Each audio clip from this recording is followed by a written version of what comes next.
silanganan, alam ng puso sa dibdib mo'y buhay. Lupang hinirang, tuya ka ng magiting, sa manlulupi, di ka pasisihin. Sa dagat at bundok, sa simoy at sa langit kong bukhaw, may nilagang tula at awit sa panlayang minamahal. Ang kislap ng watawat mo'y tagumpay na naglilibig, ang bituin na tao ng kailan ka may di magdidilig. Lupa ng araw na luwalhati pagsinta, buhay langit sa ating mo. Ang ligaya na pag-may maaapit, ang mamatay ng dahil sa'yo. Yan po nanti at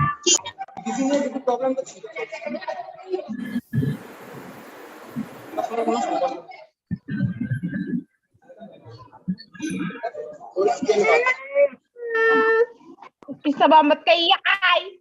Again, may request everybody to please stay muted while the session is ongoing.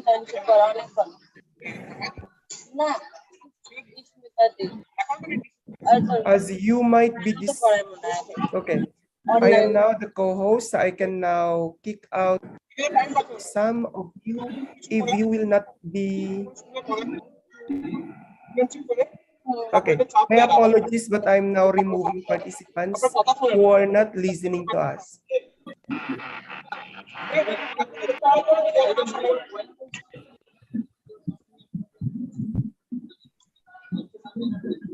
Hello, Sneha, Sumedha, please mute yourself. And I'm requesting everybody to mute yourself so that we can listen to the talk.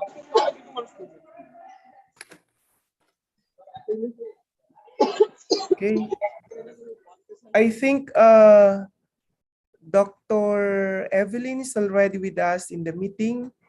So today is the second to the last day of our 2-month-long exclusive faculty exchange between Quirino State University and Adamas University. We're very fortunate that our big brothers and sisters in India are sharing with us their craft in international education. So without much ado, I would like to present to you one of the professors of Quirino State University, particularly at the Cabarrus campus, to discuss to us distance education with Dr. Evelyn C. Casareno, our speaker for today. The floor is yours, Ma'am Evelyn. Thank you very much.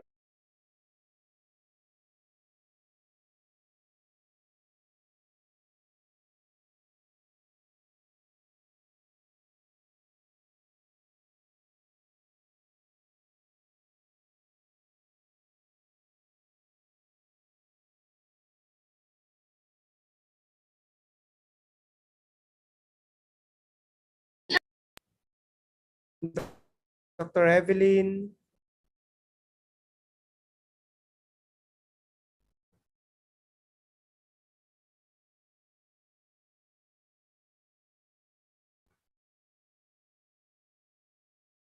I think there is a technical difficulty on the end of Ma'am Evelyn. Let me just check.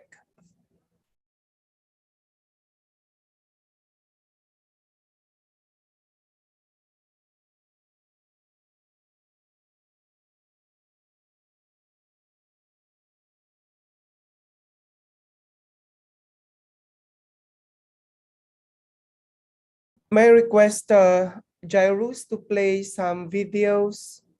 So while waiting for Dr. Evelyn, as she is struggling internet connection right now. Jairus.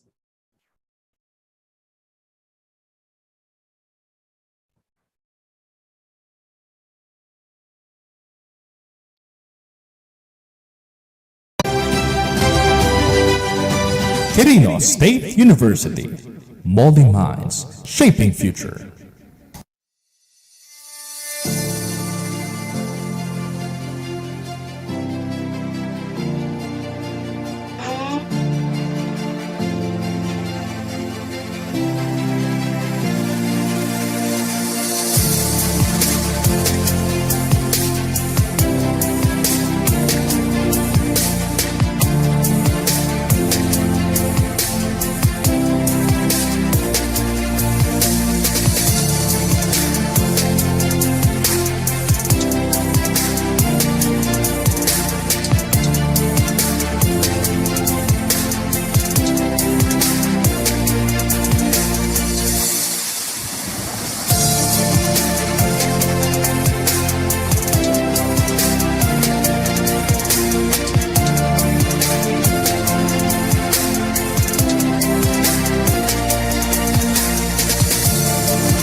Again, I would like to present to you Dr. Evelyn Casareno from Quirino State University, Cabarrubis Campus for her presentation.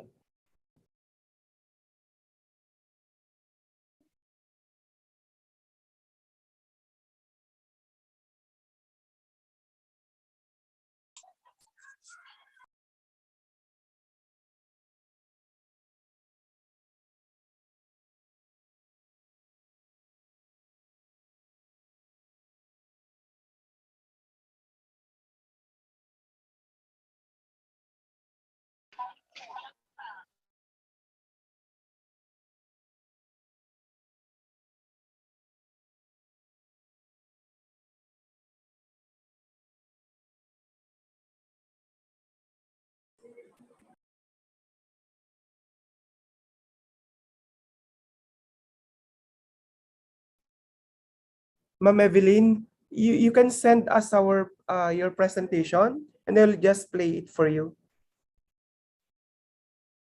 Thank you very much.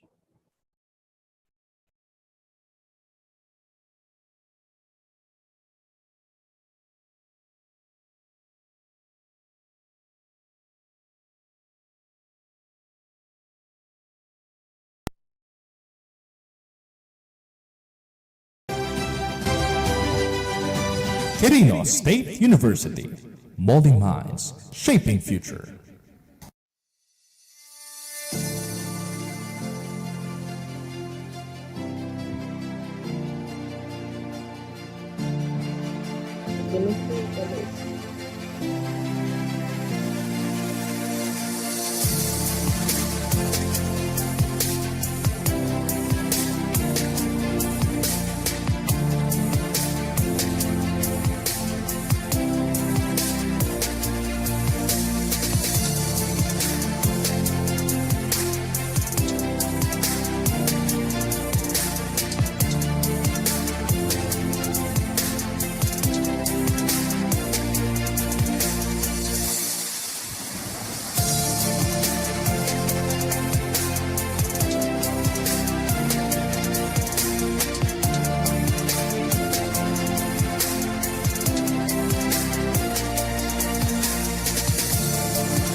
May we check the line of Ma'am Evelyn?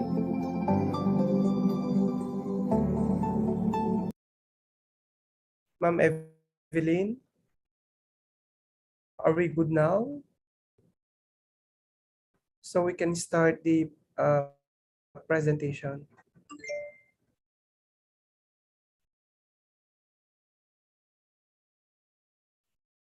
Okay, so again, let's wait for Dr. Evelyn to secure her internet connection. Jairus, please continue your video.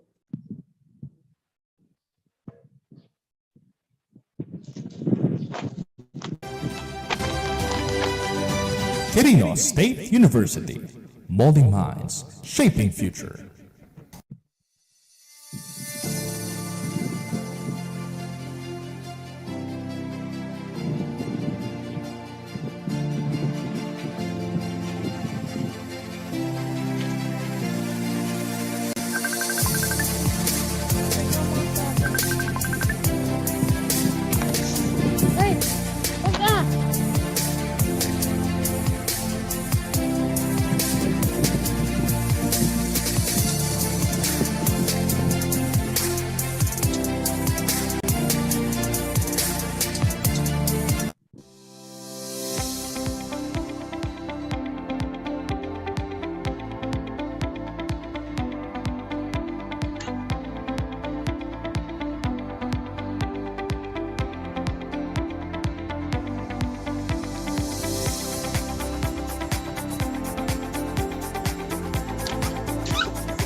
Hey, huwag ka!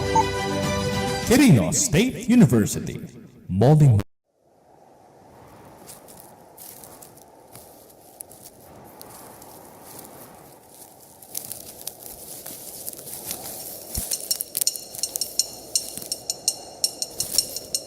Umay kayo aminin!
Quirino State University, molding minds,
Good afternoon.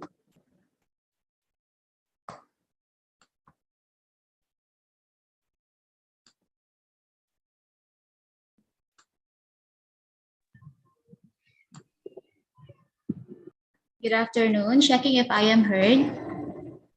Good afternoon, ma'am. Good Yes, ma'am, afternoon. you're audible. Thank you so much. Thank you for bearing with us, and sorry for the technical activities.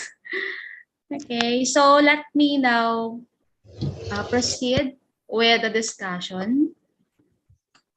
Thank you so much for waiting, and thank you for bearing with us for this afternoon. So the discussion which was given unto me is centered on distance education, alternative learning system beyond borders. So before I start, I have here a photo which includes three important aspects in technology and in the learning of children, of course, in the learning of educators. So we have here the context of teaching, learning, and technology.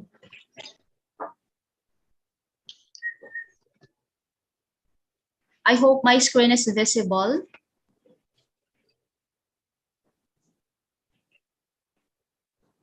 Okay, so in the context of education, there are three important aspects which we need to look into. One of which is that of the significance of teaching to the learning of the young. Another is the context of learning, which will help us mold our teaching. And lastly, we have technology, especially nowadays that we are facing this kind of pandemic. Technology help us to uplift and augment the level of learning of our students in all areas. So we have here, again, the three important aspects of education: teaching, learning, and technology.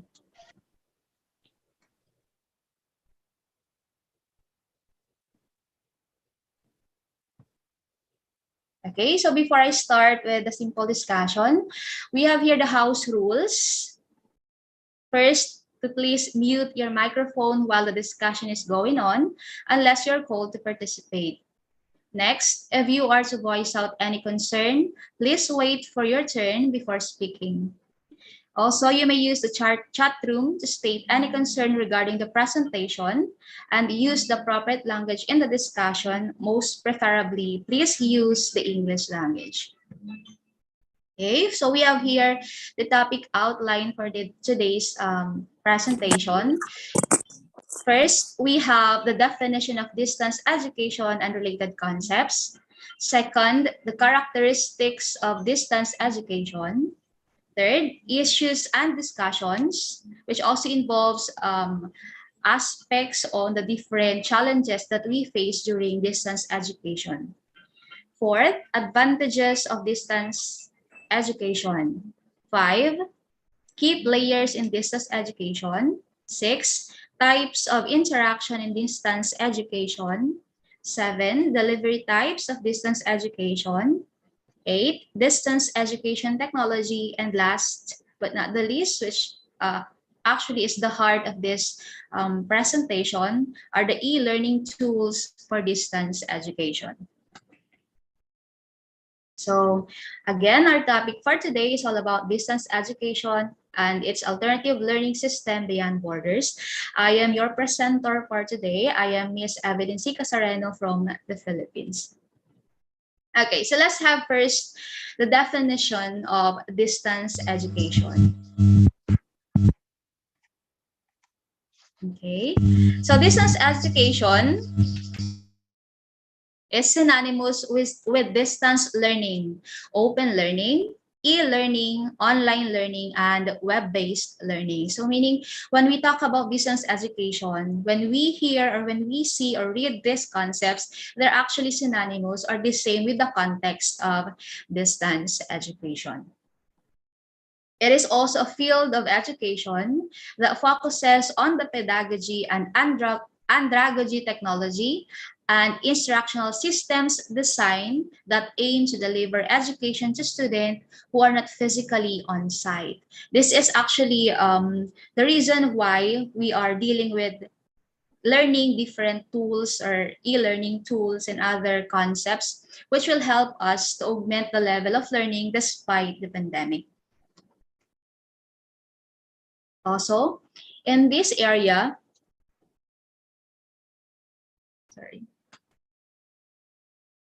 education, where teachers and students are separated in place and time. They communicate at times of their own choosing by exchanging printed or electronic media or through technology that allows them to communicate in real time and through other online ways. So it actually reflects how we use these different tools, platforms, and media to at least deal with what we aim to have, and that is what we call when we aim or when we demand for quality education. So it is in a form of a flexible manner. We are not just confined with the face-to-face setup, but we are actually trying to deal with a different platform which is suited with the scenario at the moment.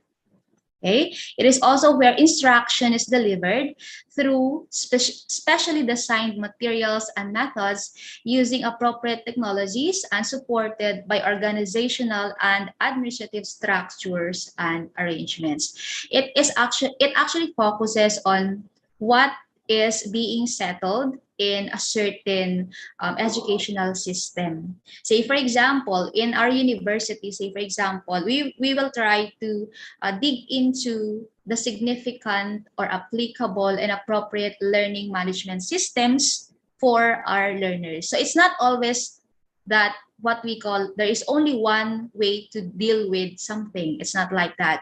It is actually dealing with what is appropriate at the moment and what is needed by our learners or what is needed on our educational system. So it is not confined actually on one system alone. It is depending upon the needs of our learners, and of course, it is depending upon what is suited with our educational system. And this is actually a quotation from Paul Levinson, the author of The Soft Edge, which states, "Online learning can be a lifeline to those who have obstacles, such as geographical distances or physical disabilities." So meaning we are actually dealing with diversity, despite that fact that we are trying to lift or augment the level of our learners from the standpoint of a face-to-face learning into a distance education. So again, when we talk about online learning system, it is actually becoming a flexible way or means for us to deal with filling in the needs or the demands of our learners in terms of their education. Okay, so we also have here the identified characteristics of distance education. So, sorry for that, it is used on the WPS file. Allow me to use the file despite the fact that it is a bit shattered. I'll be sending the presentation in this format later. Okay, so we have here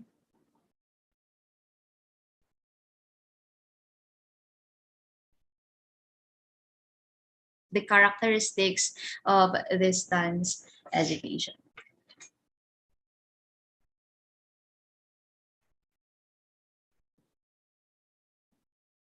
Okay, so distance education provides learning opportunities to individual learners and groups who may not have the chance and time to attend formal schooling or face-to-face instruction due to physical disabilities, ailments, work, and many others.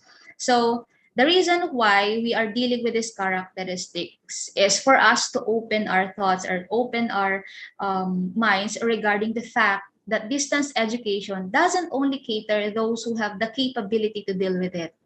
Actually, distance education is helping us to at least step up from the face-to-face learning scheme into the scheme which is needed at the moment, or which the scenario needed. So say for example, we are not in school, we are at home, but we were given print media or modules, or we were given links, URLs, and any related material which we can utilize for our learning. That is one way for us to deal with our education, despite the inability to deal with the face-to-face interaction. Another, distance education is learner-centered. Some students or some people may define it as, oh, distance education is only for the elite people. Distance education is only for those who are able to have staffs with them. Distance education is only for those who have the gadgets. Actually, distance education is learner-centered.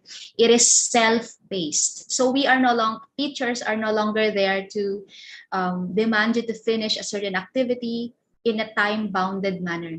It is already on giving you enough time to finish the activities or finish those concepts for your learning in your own pace. So it is already depending upon you when you feel like doing it, but still with the aim and with the motivation of finishing the activities and comprehending the lesson that matter. Okay, and last, again, sorry for the shattered presentation. It's because of the gadget I'm using at the moment.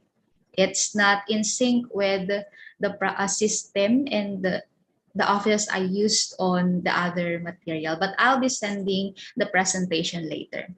And last, we also have here, sorry for,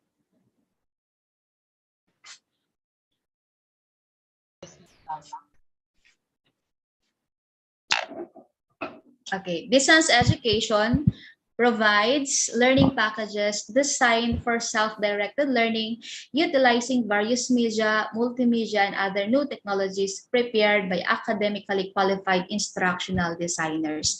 So actually, we are using technology or media or learning packages which are given to us or which are created by experts. So these are not just not created just by someone else, but it is actually created by experts. These media or technologies are actually patterned from the system of education from a certain standpoint. So let's not think that this media or technology are actually from those who just know something or whatever. It is actually coming from those who are capable of dealing with it, which we call the think tankers, or what we call academically qualified individuals or designers. Okay, we also have here the different issues and discussions. It is actually in this area where we will find out the issues, concerns, or the things that we need to consider when we are dealing with distance education. So we have here the first item, digital culture and digital literacy. It talks about our attitude in welcoming the digital age. Actually, this is the first factor that we need to deal with. It is focused on, do we accept that, or do we welcome that digital age which this distance education offers to us? Okay, so I hope the answer is yes, because luckily in the university, though I see the struggle on dealing with technologies or applications to cope up with the demands of distance education, I actually see teachers or instructors trying to deal with it. They are really into it, using all resources to help them augment their identity or their knowledge regarding the matter. So despite their age, we already have here 57-year-old, 55-year-old instructors or teachers, but they still manage to cope up with the demands of digital culture and digital literacy. Why? It is for the sake of the learners. So we hope that learners will also have the same mentality. You need to welcome the digital age, because whether we like it or not, it is actually what is needed at the moment. Also, it includes positive response to the calling of digital culture and digital literacy. However, there is one factor here that we need to look into. There should be one laptop per child, tablet, interactive whiteboards or smart boards, e-readers, and flipped classrooms, and other related concerns. This actually deal with our resources. And we hope that the government really is trying to mitigate the gap between the problem on the or the issues in digital literacy and digital culture. So that is one thing that we need to look into. Okay, another concept. We also have here ICT and teacher professional development. The term here is retooling teachers and updating them. So as teachers or as instructors, we are not just confined with what we already know. We are still looking into what more things do we need to know for us to help the learners gain better understanding and gain better learning opportunities in spite of the pandemic. Okay, we also have here ensuring benefits of ICT investments. So it says here, ICT investment should always look into both quality and quantity. We are not just looking into how many laptops, how many computers, how many resources do we have. We also need to look into the lifespan of the material. How many years will that last for us to serve the learners? So that is ensuring benefits of ICT investments. And last, we also have here resource constrained context. Technology should not only focus on our available advanced materials. Teachers should teach their learners the value of modification.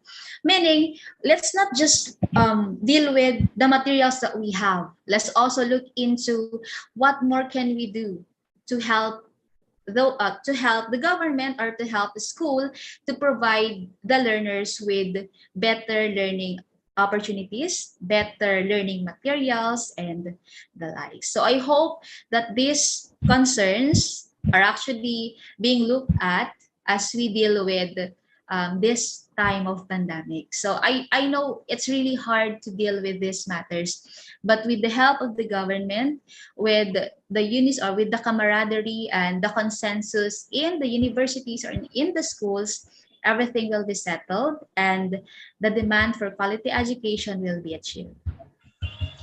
Okay, we also have here inclusiveness considerations. So this is what I'm talking about a while back. What are the concepts which might affect the delivery of instruction? So we have here 3 concepts in the inclusiveness consideration. First one is digital divide. Second, we have minority language groups. And last, we have different learning styles. So let's look into the first concept, digital divide. When we talk about digital divide, we have this scenario in school. I know it's not only happening in the Philippines, but also in other neighboring countries because this is reality, digital divide. Learners may have their gadgets, but not all of them have the same digital range. They may have internet access, but not all of them have premium access. Institutions need to devise profiling of learners in relation to digital concerns to address this matter, which is true. Actually, in terms of this consideration, I can feel that my students or many of our students are nodding at this moment. They may be saying, yes, ma'am, yes, sir, we are actually dealing with that consideration, or we are dealing with that challenge, digital divide. So no matter how much we wanted our students to have access with all these opportunities, learning opportunities during the distance education scheme or system, sadly, we cannot provide everything like that factor on digital divide. But hopefully someday we can address this concept through the help of all the individuals concerned. We have the government, we have the school, we have the parents, and other stakeholders. So don't you worry, digital divide will not divide us, but it will help us to provide something for the unity of learning and the learning lapses. Okay, another one, we have minority language groups. It says here, equal learning opportunity for learners is the main concern of this inclusiveness consideration. Due to the present situation, it will be hard enough to reach out learners from their learning environment. Reaching them out through modules maybe will be of help, especially when we devise our modules where we live or in the area where we live. So the concept of minority language group actually is one of the problems which we encounter during face-to-face classes. So we know how hard it is to cope up with this matter, especially now that we are dealing with distance education. So to deal with this concept or consideration, that we need to use a language which is appropriate to the level of our learners. Remember, or we should always remember that we are teaching not to impress our learners, but to express. So in that context, we need to deal with the level of our learners and understand the concerns or understand their the problems that they encounter during this distance education scheme. Okay, and last, which is actually known to everyone, is the different learning style of our learners. Individualized learning activities, collaborative learning opportunities, inquiry-based learning, and other related activities help a lot in addressing the varied learning demands of our learners. Specifically, when we talk about distance education, we are actually dealing with self-paced learning package or modules to help augment the learner's needs. Okay, so different learning styles. When we are facing our students during the face-to-face classes, actually, it's a bit easier for us to identify and feed the needs of our learners who have different learning styles. However, due to the pandemic, actually, it's a bit hard for us teachers and even for our learners to deal with the context of having or achieving quality education. Why? Because specifically the incoming students, we cannot really identify their strengths by merely giving them modules or giving them links for their learning activities or whatsoever. So it's really hard to identify the individual, specifically if we are not dealing with them.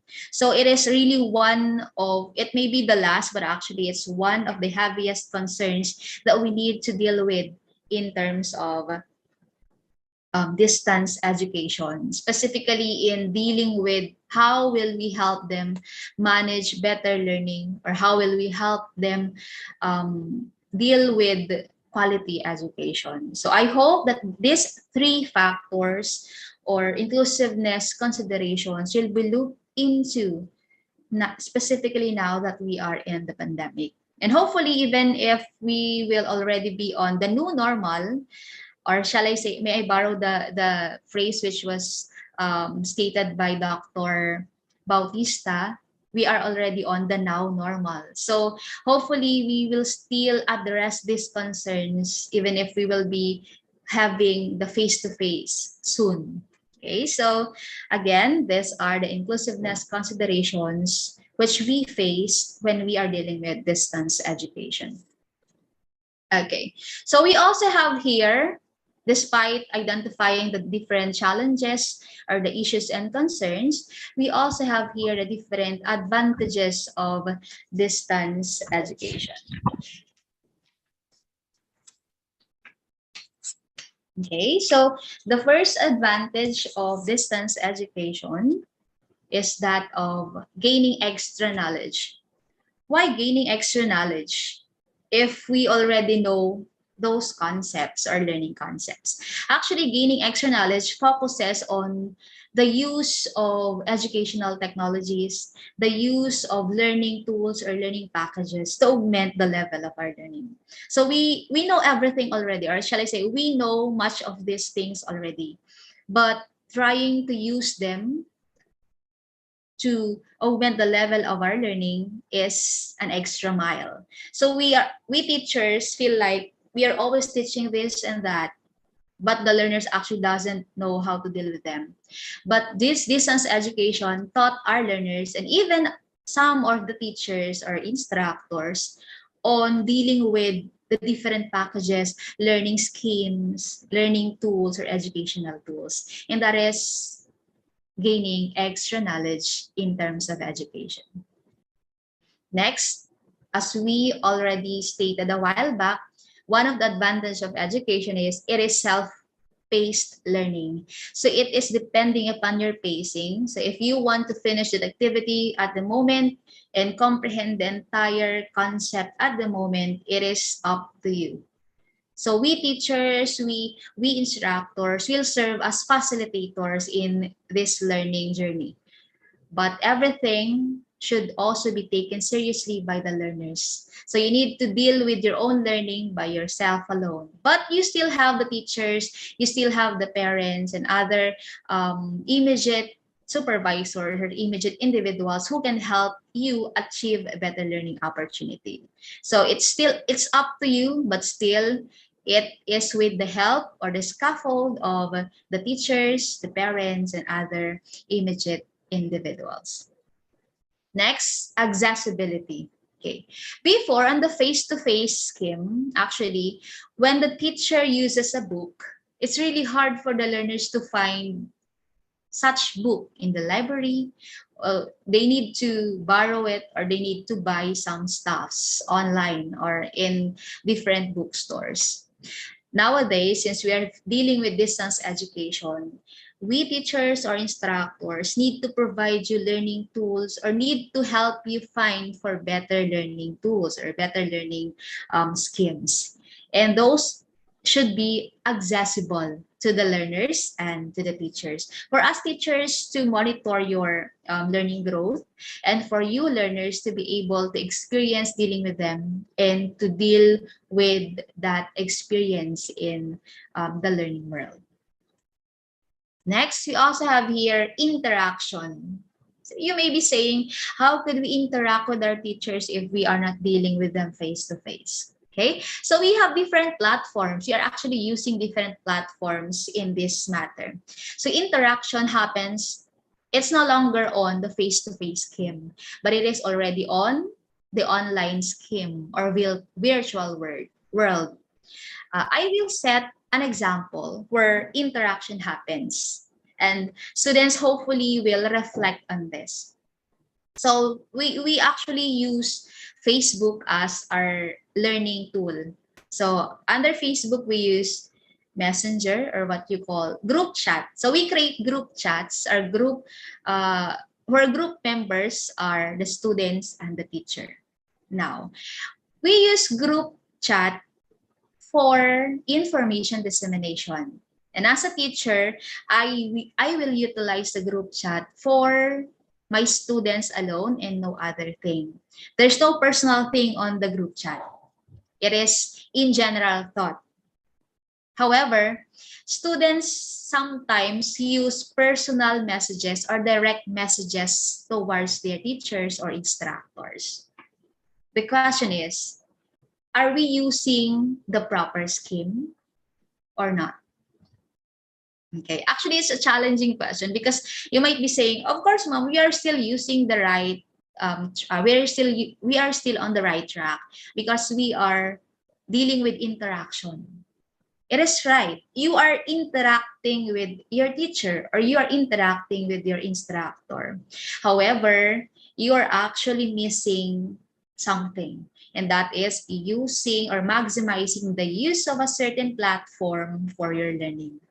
So if the teacher uses uses or created a group chat for the entire class, you need to utilize and maximize the use of that learning platform, or what we call learning community, right? So it should no longer be individual messages or direct messages. It should already be messaging your classmate, your teacher, using the group chat for them also to be informed, because you might be thinking, what's the use of messaging in the group chat if I can message my teacher? Actually, the use of that group chat is for others to be informed if they have the same concern, and that is the group chat. So we are dealing with proper or appropriate interaction in that matter. Hopefully, the students listening as of the moment will reflect on what I've told a while back, the use of your GCs for your teachers or instructors. Okay, next we also have here the convenience and flexibility, especially when you have the smartphone. It's no longer that of thick books, thick modules, and the like. You can access the materials through the links provided to you or through the modules sent to you by your teachers or other learning materials. So it is convenient and much flexible, specifically when you are a student who has other tasks, like you are working in a certain area and you need to deal with your learning at the same time. You have the convenience in dealing with the material. Next, we also have here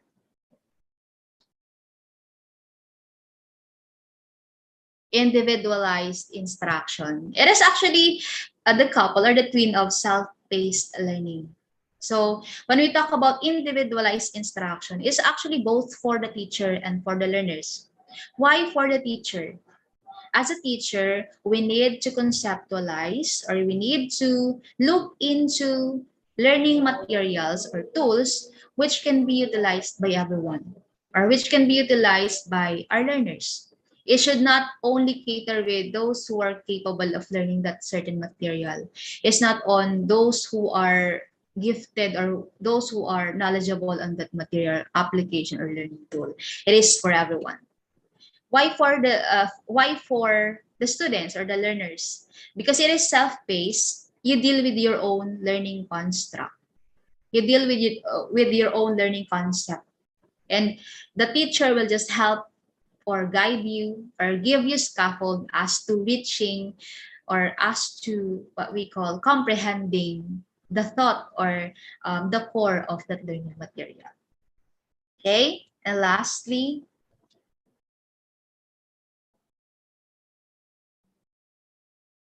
we have the cost. So during the face-to-face interaction, I see students trying to borrow the books from the library or trying to make researches and print them out for them to have a copy of the discussion. Nowadays, during the distance education scheme, actually, we are no longer required to print them out.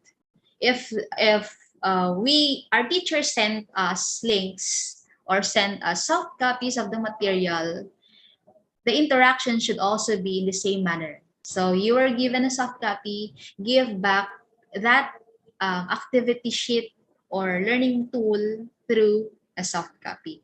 But if a teacher provides you a module, a printed material, then you can just answer that material and give that back to the university or to the school, and that will not cost you even a single cent. It's actually more on the university or the government or the school who is providing you the needed material for you to learn. So it's no longer the part of the learners. Okay, so from the different advantages of distance education to the learners, we also have here the key players in distance education. I know you know them, or shall I say we know them. The different key players in distance education have their own distinct function and role in augmenting the level of education which learners demand for their learning. And these are the different key in distance education. So we have, of course, the students, we have the faculty members or the teachers, we have the facilitators. So you may be wondering, why is it that the faculty member is different from the facilitator? Okay, I'll be discussing that later. We also have the support staff. And last but not the least is the administration, which also includes the government, the administration in the school or the government. Okay, let's first deal with the students. Why is it that students are significant factor in distance education?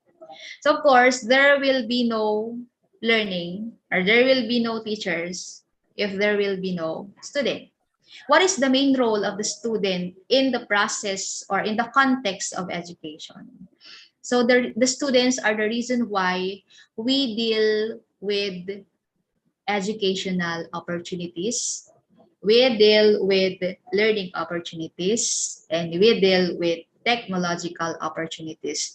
The reason why we are constantly making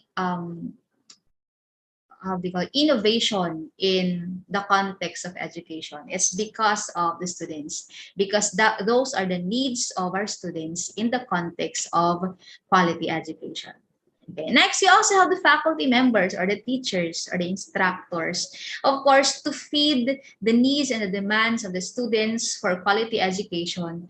We need to make use of think tankers or academically qualified individuals, or what we call the experts. And those experts, of course, are the teachers or the faculty members or the instructors. And I hope that students and faculty members or teachers or instructors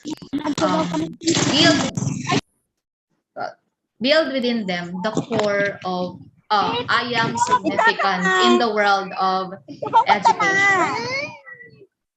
Excuse me, Miss Leoneline, please put off your microphone. Okay, thank you. Again, I hope that students and faculty members or teachers or instructors know their role or know their worth in the world of education. Okay, so we are partners in dealing with quality education. Okay, now, why facilitators? Why do we need facilitators at the moment? Because we already have the faculty members, they can also be facilitators, right? So faculty members or teachers or instructors are facilitators. But there are instances wherein they need they need the help of a teacher assistant. For other schools or for other universities, they have this one. They have the teacher assistant with them to guide on the delivery of instruction or to guide in providing significant tools or significant materials for the learning of the young or for the learning of students. So we have the term facilitators.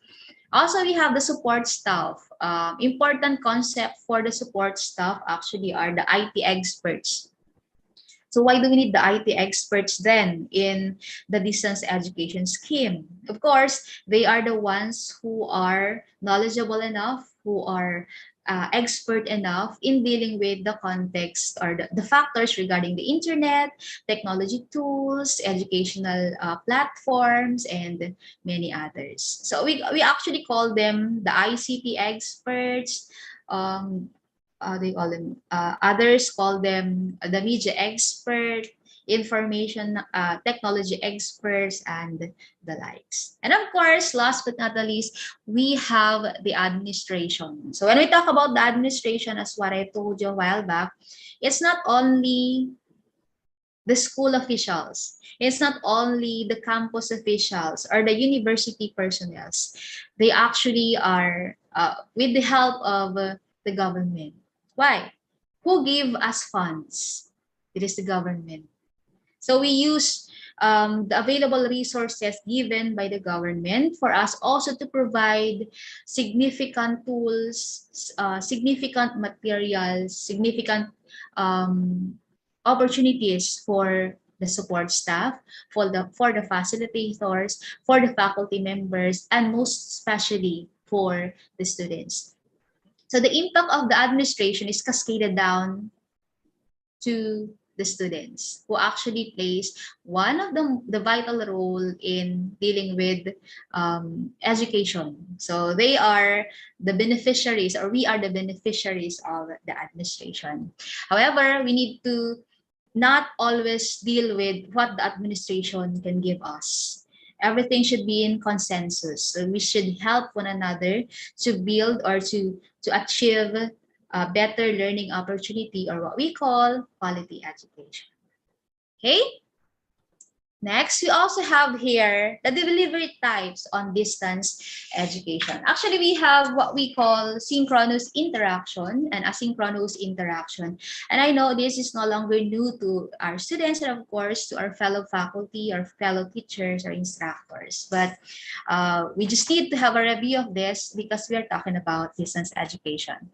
So synchronous interaction takes place live in real time with people gathered together in the same space, whether that space is physical space such as a classroom during our face-to-face, or a virtual space such as a Zoom meeting, what we call Google meeting, and many other forms of platform. So we are using same platform. We are using same virtual space, and that's what we call synchronous interaction. While when we talk about asynchronous interaction, it takes place in a manner untethered to time. It is learning that happens at the learner's own choice of time in any physical space of their choosing, although the virtual space where asynchronous learning takes place will likely be specified by the learning or learning creator. So it depends upon the ways and means of that certain of the learner or of that certain student for that matter. So aside from having a review on the delivery type on distance education, actually we are also trying to identify the benefits of using both. What if I will not just focus on synchronous? What if I will not just focus on asynchronous interaction? What if I focus on both? Okay, so this will answer that question. In designing any kind of learning, it is important to think about the affordances and constraints provided by the teaching and learning situation. So we focus on the scenario or the situation or what is at that moment. Affordances are things the situation, medium, or context allows you to do easily and well. So which one fits you? Constraints are things the situation, medium, or context makes it difficult or impossible to do. So it talks about the hindrances in using either of the two. Okay. Combining synchronous and asynchronous learning in ways that make best use of the affordances while circumventing the constraint of each provides an optimized learning experience for your course participants. However, I think there are learners who tend to focus on only one in a sort of interaction or delivery type. So some will just choose, I will choose synchronous interaction because I have good stable internet connection. I will not use the synchronous interaction because it is really hard to deal with internet connection in our area. And some will just choose, I will choose asynchronous interaction because I can just download it and just read it on times which I choose to. Okay, so it says here that if the situation fits you, use that certain sort of interaction which is suited for you. Don't deal with just one because you're becoming stagnant on that certain pace. Okay, so try utilizing both, or at the moment, try to utilize which one is much applicable or appropriate, and that is better. So you're actually delving into dealing with motivation, what I call this one, innovations, dealing with factors as such, which will help you grow. Okay. Also, on the delivery types on distance education, it's not always the interaction which matter. As a conclusion, effective teaching and effective learning both take time. The time spent teaching and learning can be mapped to the instructors and the learner's schedules in either fixed or flexible ways. So let me just clarify. It says here, effective teaching and effective learning both take time. But it doesn't mean that you have the entire time to learn. Remember, though it is distance education, there's still a time bound for you in terms of your learning. Don't feel like I'll just finish it when I feel like finishing it. No, you need to have this mentality of I will finish what I can at the moment. And for those things or those concepts which I do not know, I need to deal with interacting with other individuals who can help me solve this problem or solve this challenge in my learning journey. Okay, learning that is mapped in fixed ways is synchronous, taking place at a specific time. Learning that is mapped in flexible ways is asynchronous, taking place at unspecified times of the instructors or learners choosing, but not at no time.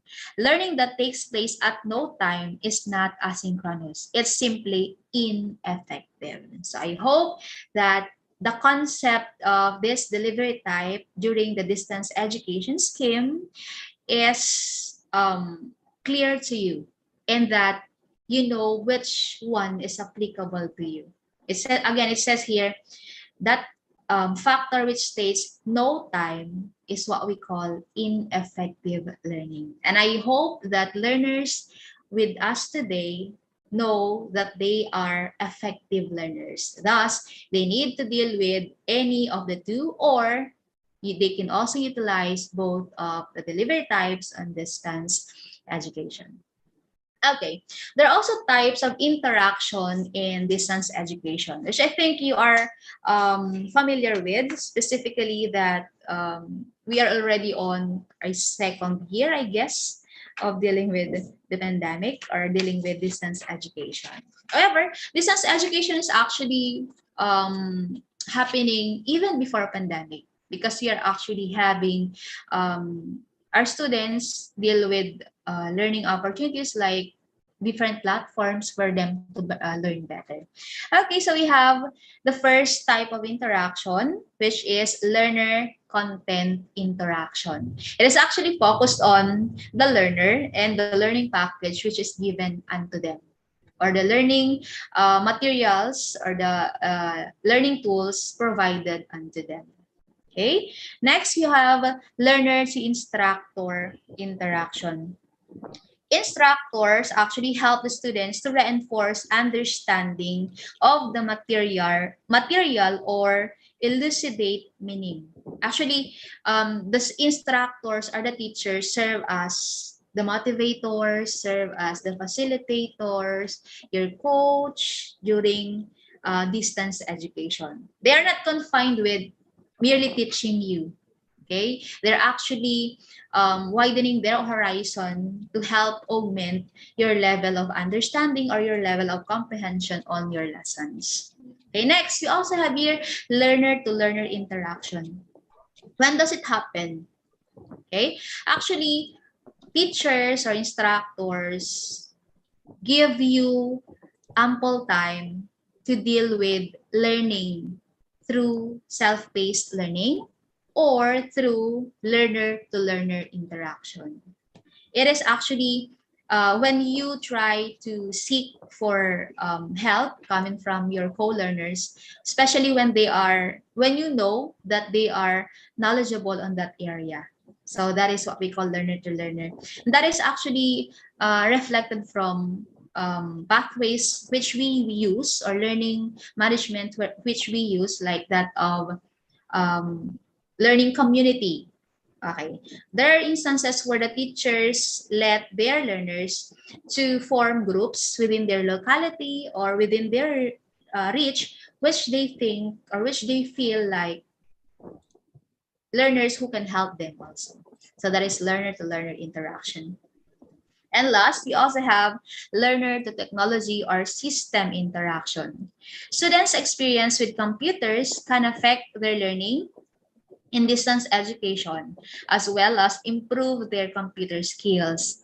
However, there's a need for students to be computer literate, or at least the students or the learners have this welcoming attitude to the technology age, as what I've told a while back. So when we talk about technology, it's not always that what technology the teacher wants you to experience. It is actually more on that. The teacher only give you an idea as to what technology could help you, but you as a learner could still try to deal with different technologies or learning tools which you feel like better to use, or which you feel like helpful to the given technology package or learning tool by the teacher. Okay, so again, these are the types of interaction and distance education. Okay, in addressing concerns which underscore the significance of choosing which technology suits the learners, the importance of appropriateness should be considered and should also be anchored with the types of interaction being chosen. Again, so when we talk about technology packages or learning packages, applications, or different platforms, the significance of appropriateness is the core of choosing certain material. Okay, why appropriateness? There are instances wherein we feel like this tool is good to our learners. Say, for example, Edmodo and Google Classroom. I'm not, shall I say, comparing the two concepts or two learning package. I am just using them as an example because some students feel like Edmodo is better for their learning. Other students also feel like Google Classroom is also better or is better for their learning. Again, it's not on the learning tool or learning package. It is actually on which one is better, which one is appropriate, and which one is needed for the learners. So again, I am not giving you a hint which one is better, which one is not. It's still up to the teachers and the learners which one is much applicable for learning. Okay, as when we talk about the concept of choosing appropriate learning tool, as what Benjamin Franklin stated, says here, the learning tool should be appropriate and the learning tool should be used by the learners and the teachers. So it says here, Benjamin Franklin quoted, "Tell me and I forget, teach me and I may remember, involve me and I may learn," and I learn. So meaning, it should be the tool which will help the learners gain understanding or comprehension of their learning or of their lessons. Okay, we have also here the four major technologies used in education. So we have the print technology, the computer technology, the video technology, and the audio technology. Actually, these four major technologies are applicable even during the face-to-face learning interaction. But it is much intensified now that we are dealing with distance education. So what is print technology? These are printed material which are given to students and returned to the teacher on the same manner. So if we, again, I told this a while back, if you were given modules and you choose to utilize the module, your answer should also be in the form of printed material or a module type. Just give it back to your teacher or your instructors and that is fine. Another, we have computer technology. With the increased popularity of internet, computer technologies are receiving more and more attention as a means of delivering distance learning. Okay, so we make use of the available platform or the available resources to deal with this technology. Next, visual technology. Actually, we are trying to address different learning styles on this matter by using these four major technologies. There are students who tend to learn better if they are seeing the material or they are watching the material. There are students who are also learning when they are just they are listening to it rather than just reading them. So these four major technologies actually address the learning styles of our learners. And I hope that we don't monopolize the use of just one technology during the distance education scenario. We hope that you are given flexible learning opportunities to further hasten your learning capacity.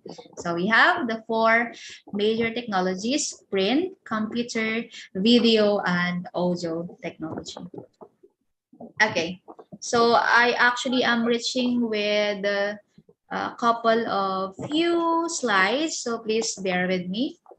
And the last, we have the e-learning tools for distance education. I know that you wish that I'll be discussing every item on the e-learning tools, but instead of doing that, I may take how many days for me to finish discussing it.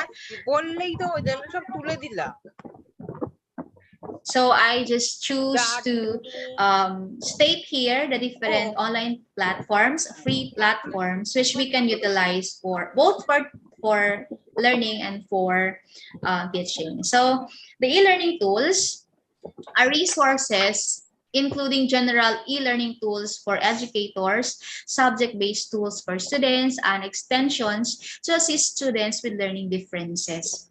Almost all of these resources are free, with the exception of a few inexpensive tools available with free trials. So actually, not all platforms or not all tools are free to use, but they have free trials and you can purchase them in a minimum amount. Okay, the significance of each tool is maximized based upon the need of a learner. So again, we focus on the appropriateness of these tools to the learners. Okay, so I have here lists of free general e-learning tools or sites for educators. Actually, it's also for learners if you wish to open them.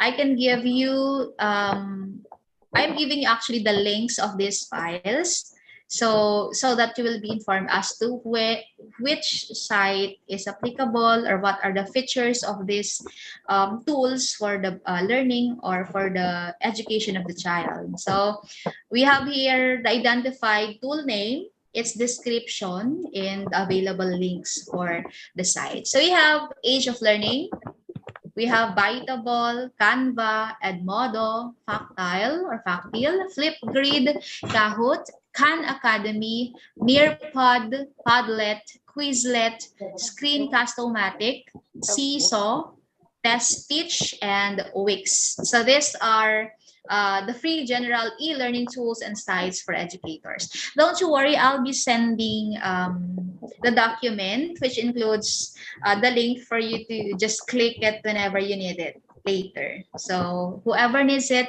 can just message me on the chat box later. So I'll be sending you the file, or I'll just give you my email address so I can just send you the file. Okay, next. We also have here free subject-based e-learning tools. So we have, why it's called subject-based. So actually it's based on which subject am I referring. So we have CK12 for, Chemical for periodic table and the rest. So we have code.org. This is a coding activity in science. We also have Duolingo for language learning, NASA Solar System Explorer for science concepts like that of solar system, and many others. So these are just but a few of the free subject-based e-learning tools. There are also other subject-based e-learning tools, but they are actually not free to use, like the Scratch Junior for coding activities and many others. Also, we have here tools to assist students with learning differences. So in this area, we are actually dealing with the learning differences of our students. Say, for example, they find it hard to deal with colors, deal with reading, they deal with grammar and the like. These learning tools actually address those concerns. So we have the Beeline, Colorblind, Dyslexia font, Grammarly. We have Hemingway Up, Into the Book, Lucid Chart, Mercury Reader, MindMeister, Mister, ModMap, Natural Reader, Rufus Robot, SumDog, and Voice Dream. Again, these are just but few of the free learning materials that we have. So there are still lots of these learning tools. However, they aren't free. So it's for us to choose which among them are helpful or appropriate for our learning. Okay. As a reflection on today's discussion, distance education provides the opportunity to widen intellectual horizons, as well as the chance to improve and update professional knowledge. Further, it stresses individuality of learning and flexibility in both the time and place of study. This is according to Simonson, Malvino, and Albright and Vasek in 2012. And before I end my presentation, allow me to read this quotation from Kofi Annan, which states, "Knowledge is power. Information is liberating. Education is the premise of progress in every society, in every family." So I hope you got something from my presentation today. And I hope that most of you have a simple reflection and refresher when it comes to the significance of distance education during the pandemic or as of the moment. So again, I want to reiterate, education is the premise of progress in society, in every society, in every family. So I hope that you continue dealing with your learning and that you continue embracing the realities of the now normal, and that you continue to welcome the digital age. So these are the references. Thank you and God bless. Continue learning and enjoy learning. Thank you.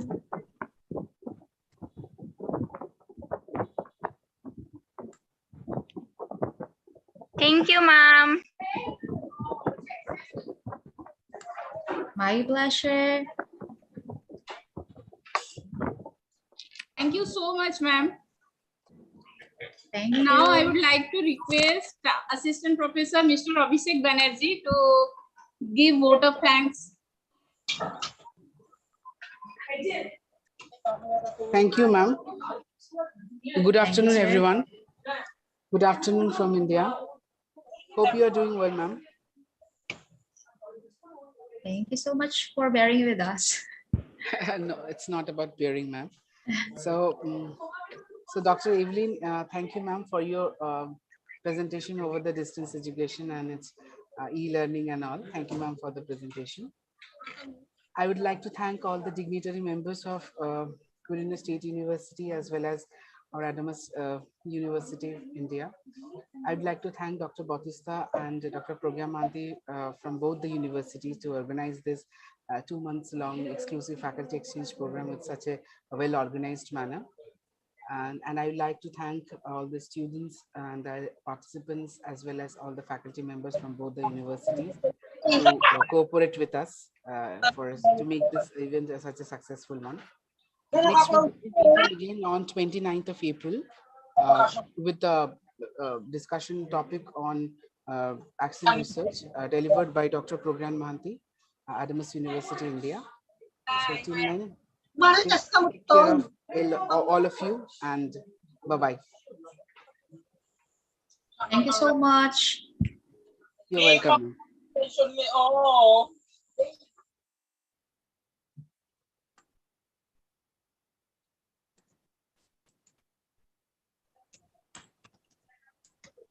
Dr. Bautista, can we sign off now?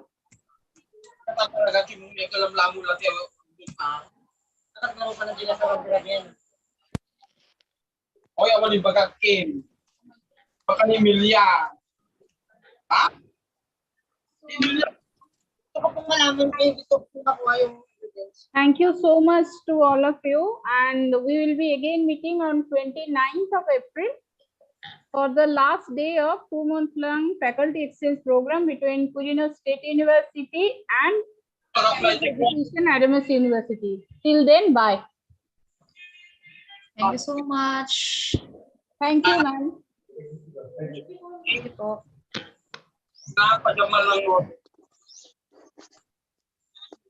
So we are ending the meeting here.